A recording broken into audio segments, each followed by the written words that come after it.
My name is Stephen Glass. I am the resident potter at the Virginia Museum of Fine Arts in Richmond, Virginia. And I am going to talk to you today about the subject that I have profound affection for, what Herbert Reed referred to as the link between painting and sculpture, and that is pottery. I'll be working on these lidded jars and showing you how I paint them and talking about what I've done over the past 30 years as a potter. Now, being a potter is often, people refer to being a potter as the life of a farmer, because it's so much work to get up early in the morning and work real hard for 6 months and hope that your harvest comes out all right and that actually will sell to someone.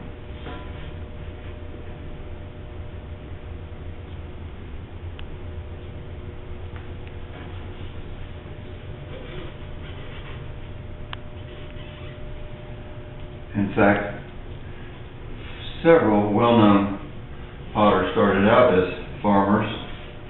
John Jessamine, Robert Eccles, and I think Don Wrights was a farmer. I was never a farmer. Are things that I made this shape as soon as I got back from Korea. I've had a lot of good luck in my career as a potter. I've been to England and France and Italy, and short trip to Japan on the way to Korea.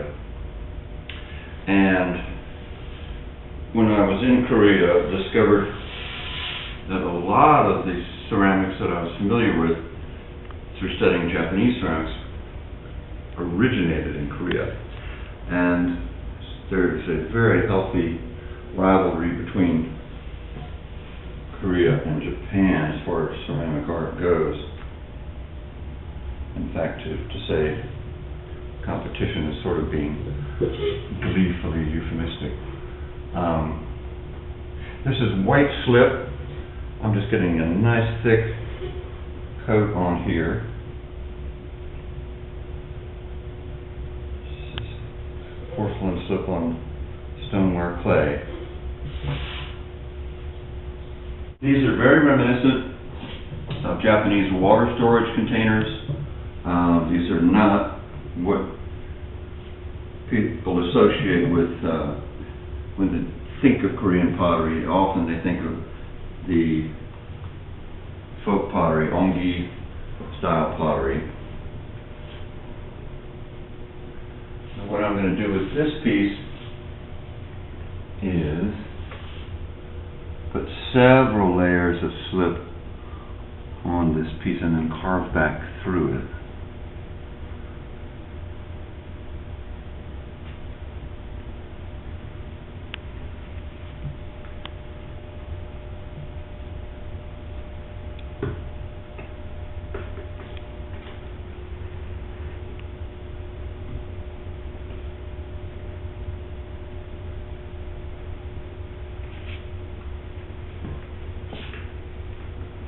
And one of the great things about making pottery and the crafts in general is that you really do make something.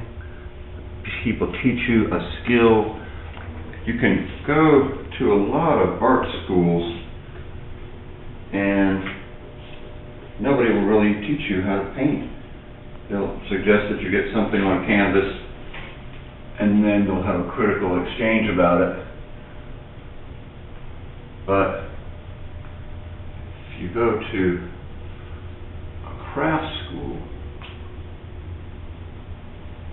they'll actually teach you how to do something and then have a critical exchange about it. What I'm going to do now is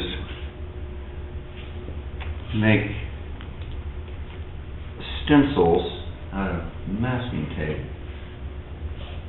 and this chrome green slip and transfer them to the surface of this piece. You have to be very clean in a potter studio if you want to live to be a ripe old and keep a nice clean studio so you don't breathe all this nasty stuff.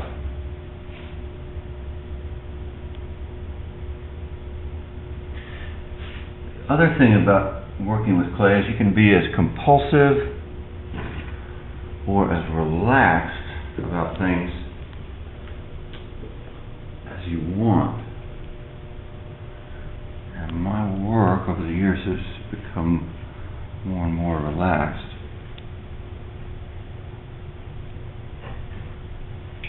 And I rely on improvisational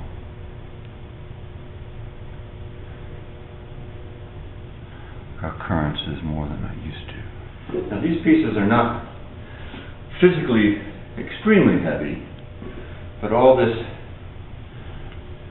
here and here gives the impression of weight, which I like. It gives it a density of presence that it wouldn't have otherwise. I'm going to leave this for just a second and go over to this one.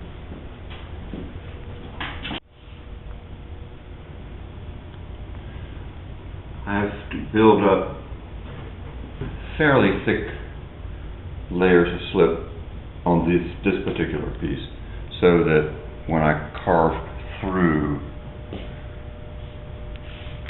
you'll see this beautiful yellow tin vanadium underneath, because I'll be putting black and then white on top of this. Our stencils that were made at the Shanbao Ceramic Center in Zindazhen, China. The director,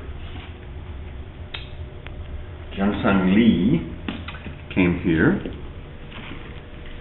for a week and worked with me and my students, as you can see here.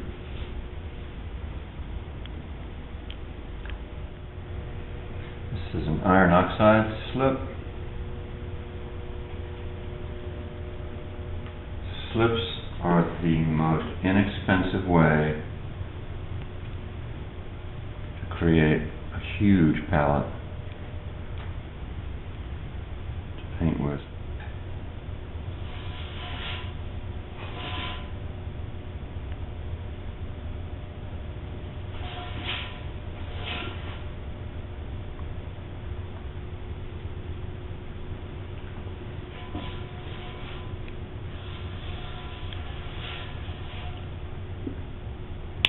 There you have it.